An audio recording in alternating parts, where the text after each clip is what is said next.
The middle colonies, aka the mid-Atlantic colonies, are great. But why? And how?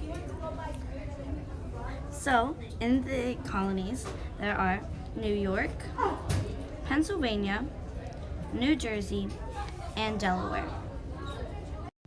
So now you might wonder, who lived there? Well, it was a very diverse region.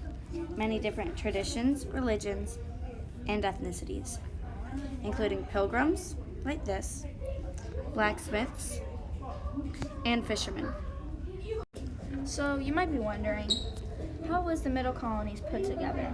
There are many farmer gals and boys, with market towns, villages, and cities.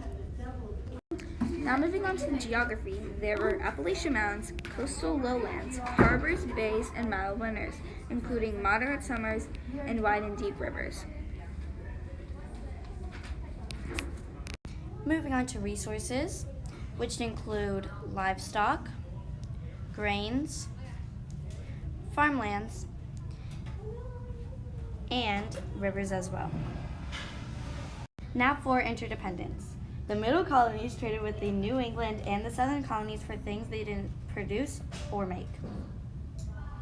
Now moving on to the social and political life. They had villages, cities, and market towns, and every now and then they would meet up in their market towns for town meetings. Summary and specialization. The middle colonies are great for their livestock, grains, market towns, and fish industry. Thanks for watching.